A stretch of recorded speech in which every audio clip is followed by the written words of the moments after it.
Assalamualaikum warahmatullahi wabarakatuh. Sahabat Bahagia, bertemu dengan saya lagi, Dr. Edi Subagio. Sahabat Bahagia, ini channel YouTube saya yang khusus sekarang. Saya akan membahas The New Quantum. Jadi kuantum yang terbaru dalam ilmu kuantum. Ilmu kuantum, apa sih itu ilmu kuantum? Bagaimana cara mengerti tentang ilmu kuantum? Apa itu fungsinya ilmu kuantum? Dan bagaimana caranya kita bisa menguasai ilmu kuantum? Sahabat Bahagia, setiap manusia yang diciptakan oleh Allah Subhanahu wa taala pasti mempunyai kelebihan. Dan kelebihan itu, jika kita tahu bagaimana cara memanajemen, bagaimana cara mengelola apa yang ada di tubuh kita, yaitu akan mempunyai kekuatan yang sangat besar sekali. Nah, seperti yang diungkapkan oleh Nikola Tesla, seorang dari Kroasia, beliau mempunyai tulisan dengan perkataan seperti ini. Tuhan memberikan seseorang sesuatu yang lebih dibanding yang lain. Jika sesuatu itu dikelola dengan bagus, dikelola dengan benar, dan kita meyakini sesuatu itu tersebut, maka kekuatan itu sangat besar manfaatnya bagi manusia itu sendiri. Nah, pertanyaannya, apa kekuatan itu? Ternyata kekuatan itu adalah pikiran dan hati kita. Kita selama ini tidak tahu apa sih pikiran kita itu, apa sih hati kita. Kita tahu pikiran itu adalah tidak terlihat, hati juga tidak terlihat. Nah, di sini saya akan membahas kuantum.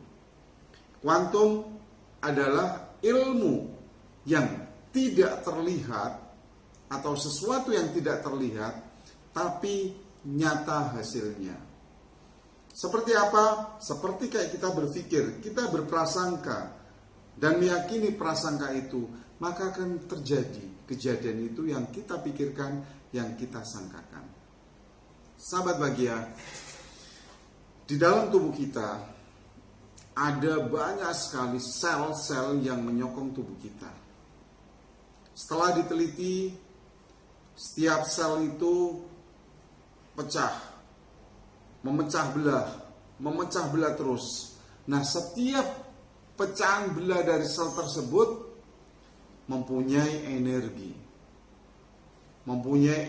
yang sangat kuat sekali, di mana energi ini bisa bermanfaat baik untuk orang yang memiliki sel tersebut, bisa justru bermanfaat jelek atau berakibat jelek terhadap orang yang mempunyai energi ini. Nah, bagaimana itu bisa terjadi? Semuanya tergantung pada ilmu kuantum kita, yaitu pikiran dan hati kita. Jika pikiran kita baik, jika pikiran kita positif, maka energi yang ada dalam tubuh kita menjadi positif dan akan berdampak yang positif. Apa yang kita rasakan? Kita selalu happy, tubuh kita selalu sehat, tubuh kita selalu merasakan kesegaran, seperti kita hidup 1000 tahun lagi. Tapi berbalik, jika pikiran kita banyak yang negatif, hati kita banyak yang negatif, maka apa yang terjadi? Maka energi sel itu menjadi negatif, justru akan membuat tubuh kita lebih tidak segar, lebih tidak sehat, dan membuat kita tidak termotivasi dalam menjalankan aktivitas sehari-hari. Nah, bagaimana caranya kita sekarang agar kita bisa mempelajari ilmu kuantum? Satu, basic dasarnya kita harus tahu dulu definisi kuantum tadi yang saya sudah jelaskan di atas tadi. Saya jelaskan di depan tadi apa itu ilmu kuantum. Terus ilmu kuantum itu sebenarnya ada di mana? Yang ketiga, ilmu kuantum dipelajari harus berhubungan dengan pikiran dan hati kita. Bagaimana kita tahu bahwa pikiran kita banyak yang negatif dan banyak yang positif? Caranya gampang. Satu, Anda introspeksi diri. Jika selama ini Anda menjadi manusia, sesosok manusia, Anda merasa banyak diomongin oleh orang lain bahwa diri Anda adalah orang yang temperamen, orang yang mempunyai karakter jelek. Nah, itulah diri Anda. Karena yang bisa berkomentar untuk diri kita itu adalah orang lain. Sahabat bahagia, itu didapat karakter itu sejak dalam kandungan ibu kita. 4 bulan 10 hari ruh ditiupkan pada diri kita.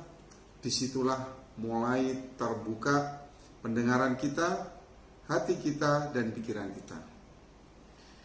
Makanya semua data-data itu, baik negatif maupun positif, itu diterima kita. Kita menerima data itu sejak kita dalam kandungan ibu kita. Nah, data itulah yang akan menjadikan membentuk karakter seseorang. Nah, karakter inilah yang akan menjadi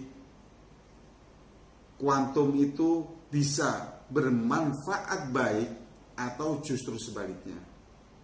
Kalau sudah terjadi bagaimana? Kita sudah dewasa gini, mudah emosional, tidak bisa bersabar, gampang.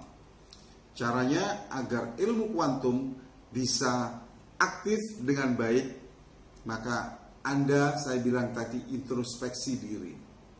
Jika Anda sudah introspeksi diri, maka pertama yang selanjutnya Anda minta maaf sama Sang Pencipta. Jika Anda sudah minta maaf sama Sang Pencipta, yang kedua langkahnya Anda meminta maaf pada orang-orang yang pernah Anda sakiti. Yang ketiga, dilakukan dengan cara memodifikasi data pikiran Anda. Bagaimana cara memodifikasi pikiran Anda?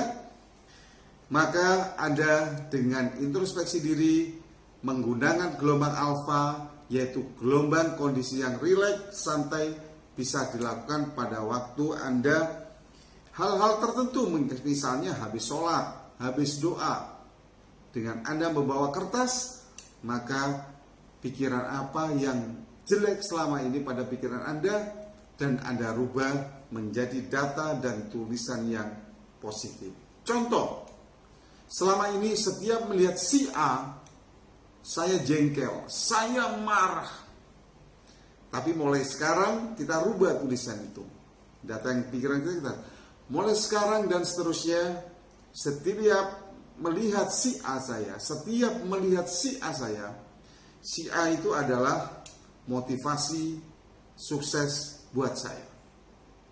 Itulah adalah salah satu contoh bagaimana kita memodifikasi data-data negatif kita agar pikiran kita, agar hati kita bersih dari semuanya.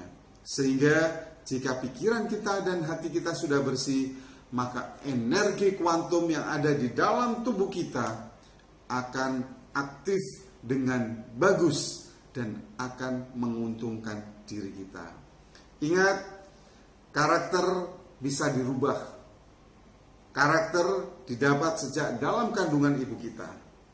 Tergantung Anda, niat Anda untuk merubah diri Anda menjadi orang yang lebih baik, atau justru akan mempertahankan menjadi orang yang seperti Anda rasakan sekarang.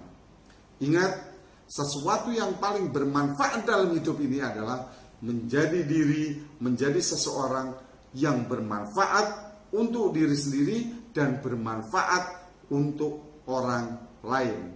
Mulai sekarang, selalu berpikirlah positif, rubah negatif Anda menjadi positif, agar Anda selalu menjadi orang yang manfaat dan Anda akan menikmati hasilnya dalam hidup ini dan juga dalam kehidupan selanjutnya. Itu sementara ilmu dari saya. Nanti sahabat bahagia bisa konsul pada saya, karena saya insya Allah akan sharing ilmu tentang kuantum ini pada siapapun, yang penting bisa bermanfaat. Jangan lupa bisa sharing sama saya. Kurang lebihnya saya mohon maaf. Sekian dulu. Wassalamualaikum warahmatullahi wabarakatuh. Salam bahagia dari saya.